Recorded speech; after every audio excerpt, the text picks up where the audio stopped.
us start. I'm going to start with Mark and Jean, and I want to know how the quest on Disney Plus out in the 11 came to be. I'm going to let Mark start because it really has its heart in Lord of the Rings. Yeah, when Jane and I worked at indie studio New Line Cinema, and The Lord of the Rings was in early pre-production, all the actors went down early to horse camp, sword camp, archery camp, so they could learn how to look, really cool and proficient. And we thought to ourselves, as we got videotapes sent back to us from New Zealand, how on earth could we have real people have cool experiences like this? And that thought just kind of sat with us for years and years. And we had our own company, and we were very close friends and neighbors with Scout Productions, Inc., Rob Eric and Michael Williams. And we went to them because we had no experience in reality television. And we said, what about this idea? And we were fully prepared to be told, oh my gosh, no, that would never happen. That's a terrible idea. But they didn't think that. They thought it was a great idea. So we basically started developing it, and then we realized to really make the team sing, we needed the biggest names in competition reality television, which of course is Elise Belvedere and Bertram Van Munster from Profiles Television, in this case New Media Collective. So that was the team and how it came together. Amazing. I want to know if you could each kind of talk about how this fused together, and I'll start at the end with Michael. How you view it. Yeah, how did you When we put it together, we wanted to, again, put real teenagers in this world. And first of all was finding the world. We were originally going to shoot in Vienna, Austria, but the pandemic came around and we couldn't go anymore. We had that all set up, so we had to find a place in the United States, and we found this incredible castle up in Calistoga, California. It's a winery that the owner had built it exactly with the same craftsman style that they used in Europe. And I went up to scout there, and walking through the halls, walking through the ballrooms, walking through it's instantly you were transformed into this world. And this is the perfect place to be. And then we all went up and scouted it and realized it is indeed great that we could bring this world, bring these kids here. Once you walk into the walls and in the courtyard, and we call the throne room, it takes over. I felt like I was in this world, so it was really great. I wanted to live there. And where I come in is I'm sort of the insane one that I love fantasy worlds and I want to live in one, so I wanted the kids to feel like they were living in one. So it was all about creating an authentic aesthetic, making sure I get picked on all the time because I'm like, let them poop in terracotta pots. Like, I just wanted it to be as real as possible, and everyone's like, you really probably should have toilets. But we tried to make it feel, look, smell like an authentic castle, that they were really in this new realm called Everrealm. And Go for it, please. So when these guys came to us, they wanted that reality competition expertise, and so we've been doing the Amazing Race for 4 seasons. And so what we did is we took the mythology and the locations and the reality contestants, and what we wanted to do was immerse them in a world that felt like the challenges, the competitions were organic to the storyline. So the storyline was created and we built the challenges around what was written by our writers. And it's kind of a seamless fit, and it gives the contestants, the paladins, as we call them, a real experience living in the castle and being called upon by these scripted characters to go up into a place or a location where they're faced with something, but it is organic to the environment and the castle and the storyline. And what gets very exciting, when you have people that are the best in their fields across all of the scripted and the reality, is that at some point in the show, so you gotta hang in there, there's a complete intersection where the contestants and what they're doing starts impacting what happens in the scripted storylines, and what's happening in the storylines affects the contestants. And you start watching real people transform into the heroes that they've dreamt of being maybe their whole lives. So it's very, very exciting. It we couldn't feel more blessed to have Disney Plus to let us create this brand new form of storytelling. I want to talk more about that, but before that, Rob, I want to go back to something you said. How authentic does it get? Is it like the medieval times, pulling chicken with your hands?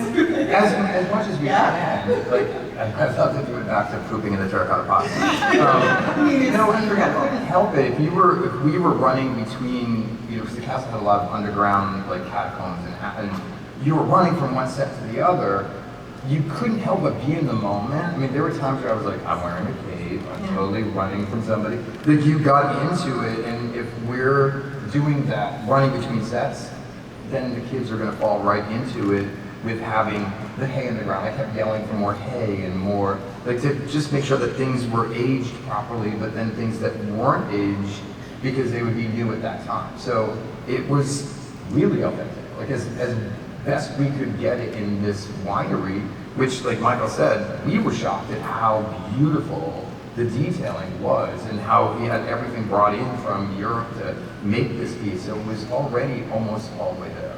And a shout out to all of our crew. We had extraordinary production designers.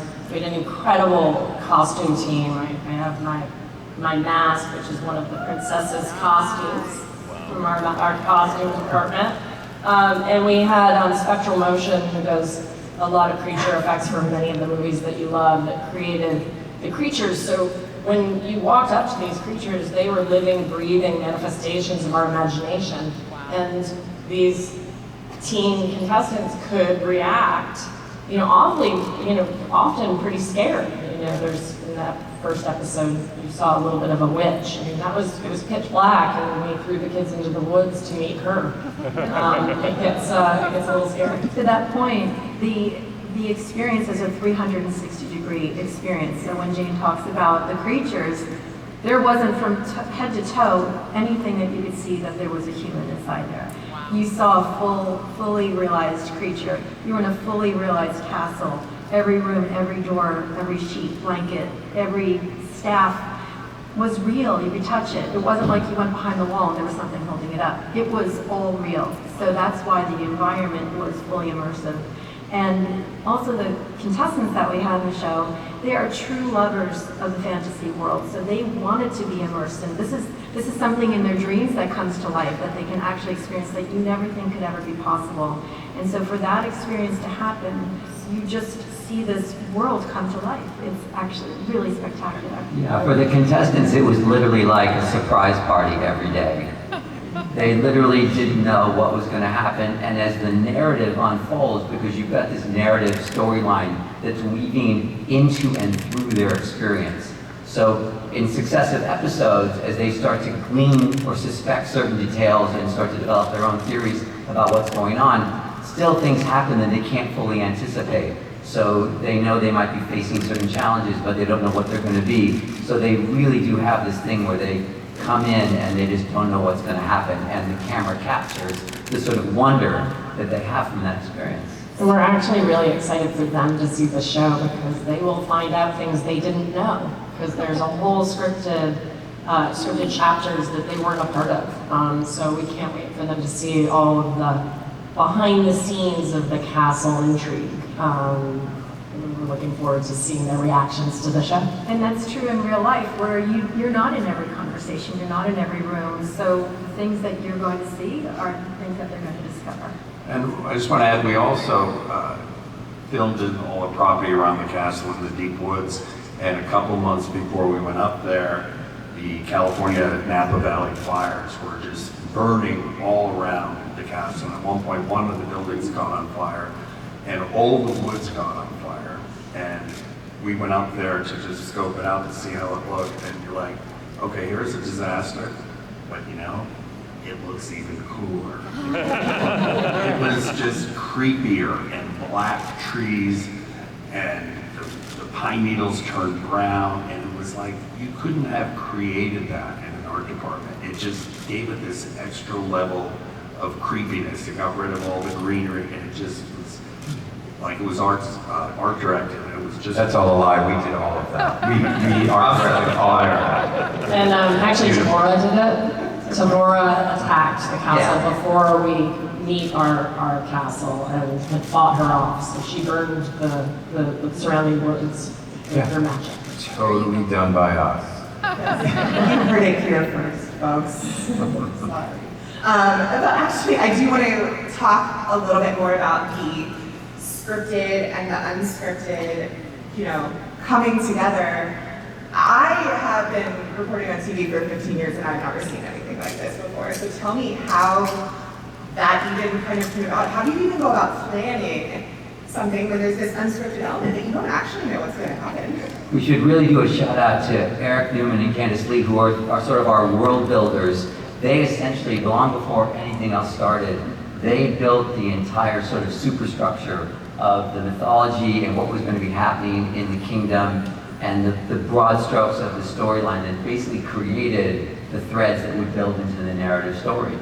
And really the premise is that our 8 contestants are prophecy heroes from an ancient prophecy in Everrealm.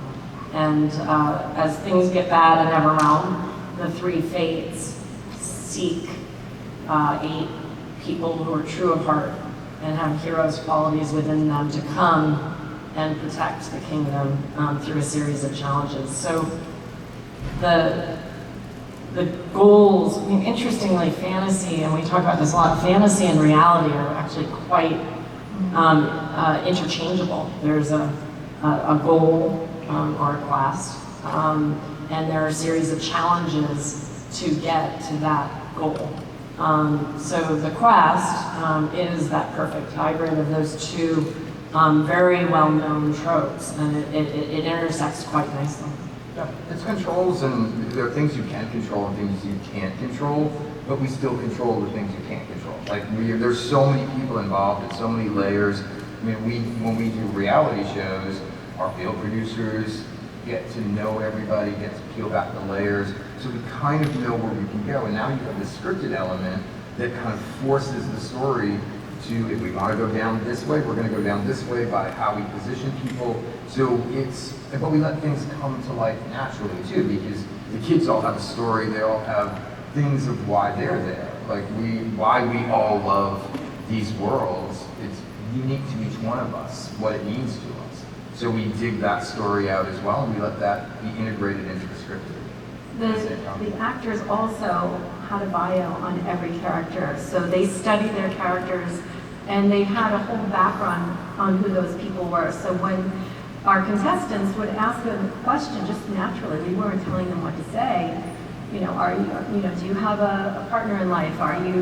Do you have children? They could answer with very, all the confidence in the world about their backstory. So it became this real moment. And there are moments where the contestants are struggling through something, where our scripted actors sit down, and it's not written, but they're having a real conversation to help them overcome something or feel good about something or understand why something was going on. So you see a lot of growth in the contestants that were on the show. And they're all better for it, Any one of them who might have struggled with anything in life, whether it was bullying or being insecure, it is a show where you see them grow and overcome issues in their lives. And it is so rewarding and inspirational to see this happening. And in the final episode, it gives me chills just thinking about it. But having that interaction in a world where they're feeling so comfortable and at ease is just a beautiful thing to watch. And that was a key part of our casting process, where the actors had to have good improv. Yeah, we worked very hard in the casting process to make sure that our actors were comfortable. There were many times where it was almost like a reality show for them, because we would throw them all together and they would have to, in character, roll with the punches. Yes. I want to know, can you talk a little bit about how this is a show for families, right? This is a show that people of all ages can watch, and I would love if you could talk a little bit more about how important that was and how you went about making that happen. Well, in the great tradition of Disney, it is for children of all ages, and it is, in fact, imagination come to life. We get a kick out of on the not far from here on the side of Disneyland talks about imagination come to life, and that's what this is. And we do think it's a real opportunity in a time where there's not a lot of television for families to sit down and watch and be equally entertained. And we think the show will provide that for kids of all ages, for families, and for anybody that loves fantasy and reality. Elise, I would love for you to talk a little bit more about the challenges that these kids have to do. How did you come up with them? How did you go about weaving them into this scripted storyline? Well, it's definitely a collaborative effort of our entire team. When the writers wrote the script and the mythology, it was a collaborative effort where our challenge team would talk with Candace, and the writers would get together and would say, okay, this is what we're going to have happen in this scene, in this episode. How can we create a challenge that feels natural to the environment? What's going to feel not too much like not going to look like a challenge, not look like we're setting something up, but it feels organic to the storyline. So, you'll see in the show that they have to acquire these gems of virtue. So every challenge in the beginning, first several episodes, they had to get this gemstone. And so now the creatures have these gemstones. So everything was designed to be part of the storyline and feel organic.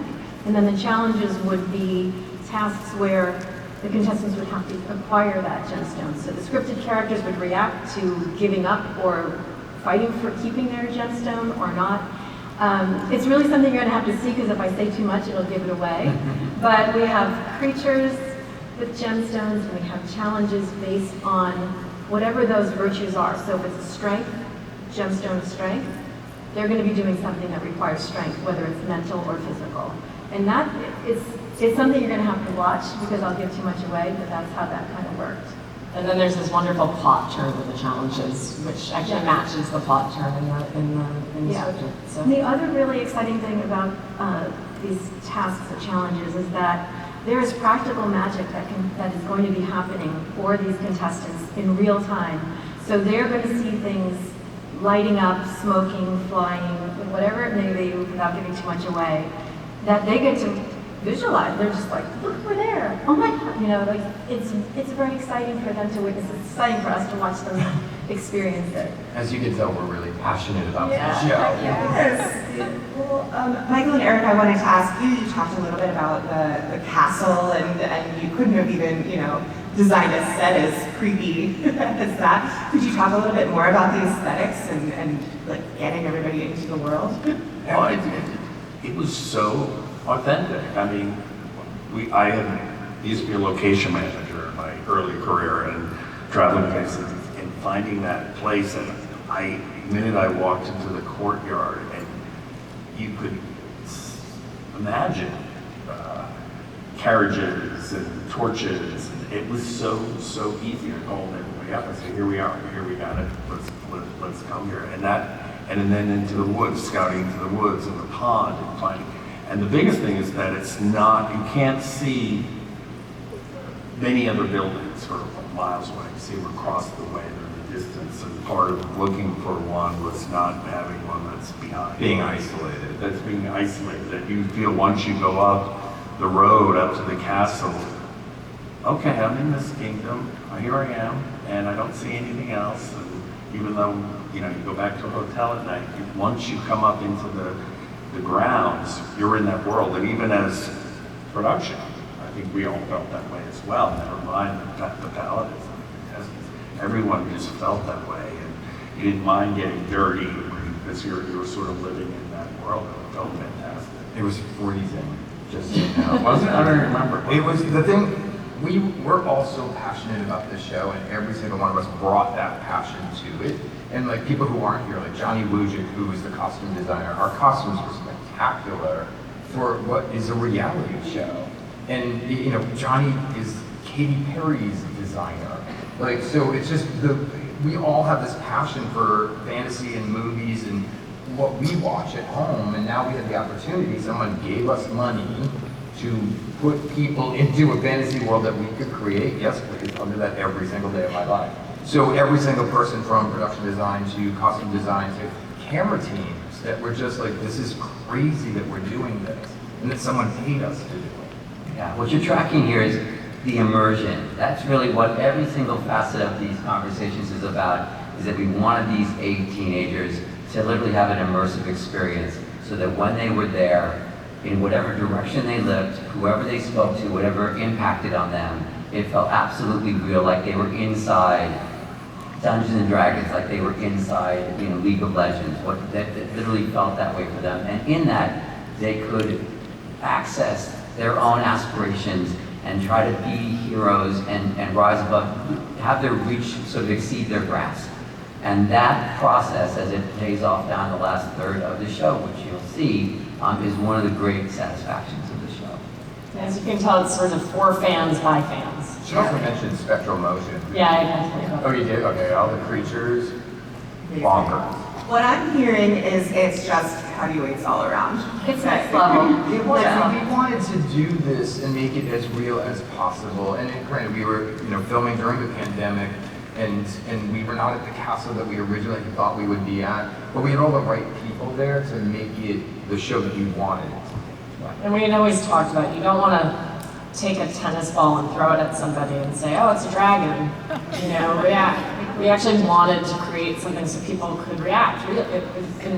You guys can all tell when somebody's not having a genuine emotion in any media. And so we wanted our contestants to have genuine emotions. And what was great again about the interplay is that our actors playing these characters had genuine emotions back. So it's a really beautiful form of storytelling. And also, once they're in their costume, in their uniform, in their gear, they are really, like Mark says, fully immersed into feeling a certain way that they could only feel by reading a book and experiencing, in their imagination. I love it. Well, I'm going to ask you one last question, and this is a broad one. What makes this series so special to you? This is for everyone. I wish this was around when I was a kid. So, I look 24, but I'm not. Oh my God. When I was a kid, I went into these worlds, sometimes to protect myself, to live out fantasies, to explore my creativity. And if this had been around, the first thing I would be doing right now would be signing up for season 2. Like, that's that world, is to be able to live that and to let my creativity flourish in a world that somebody created to be as authentic as possible to the books that I read, to the comic books, to the movies that I watch. That's what makes this special and unique. And I also grew up, like Jane was saying, I think it was Sundays at 7 o'clock when Disney came on, the whole family gathered in the living room and we watched all different types of Disney explorations of creativity. And this is one of those from a bunch of people that have grown up living in the world of Disney. Yeah, I don't actually live at Disney World, but to me too, it's family viewing. I have 2 teenage girls, and get them off of watching YouTube videos and let's watch this together is very exciting. It's fun that adults can enjoy it. Like some of the Disney movies early on, I remember going to see Aladdin. Kids love it, but there's a lot of adult little things in there too. And that's what I love about this. A family can watch it and everybody can enjoy it. For me, it's the gift of giving somebody an outlet to express themselves, and also as a viewer to recognize themselves in someone they're seeing on our show and say, I was that person that might have struggled with that, or that was a tough time, but well, if that person can overcome this and they're so strong and they're being supported by a good group of friends, because our cast really supported each other. There are no eliminations. So they had to work together to fulfill this prophecy. And to see that there's opportunities to do that on this show, and it can reflect what can happen in real life. We hope it can help somebody or inspire somebody to say, I'm okay, this is good, I'll be fine. Yeah, and I'd say for Jane and I, we were very blessed to work on The Lord of the Rings, which did so much to kind of transform the fantasy genre in its time. And when you get blessed to work on something like that, what you really want to do is find ways to take the genre forward, to do something different, to evolve it, to leave it better than you found it. So one of the things we wanted to do with the quest was just put the whole thing on its head and find a way to integrate real people, in this case teenagers, and have that kind of experience from the inside. And that's what was really exciting. And I'm just gonna, everybody said a lot of really good stuff, but I wanna just talk, we've had a tough 2 years, all of us, globally. And it's just nice to provide content to the world that will make you smile and is inspiring and is fun. So I just really couldn't be more excited to have everybody here and around the world to watch this, because I think it's a perfect sort of antidote to all of the bad news. And just know that you can be a hero no matter who you are. I mean, you grow up in a little tiny town and you don't have your community with you and you think, how am I going to be a hero? This is a way to live vicariously that way. I mean, if you had said to me in 1984 that some little gay kid in North Smithfield, Rhode Island, population 3 cows in a street, like, that you could be a hero, I'd be like, you're out of your mind. But now we have this, and we have something like this to give to people to let everybody know you can be a hero. And that's like the coolest. And by the way, parents can still be heroes to their kids. Yeah. Come on. Yes. Okay. I want everybody to give a round of applause for our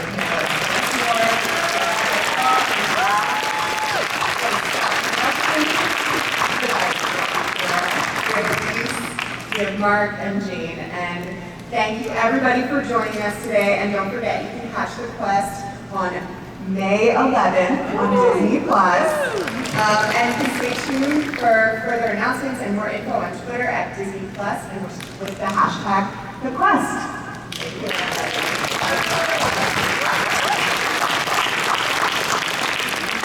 Ladies and gentlemen, once again, let's hear it.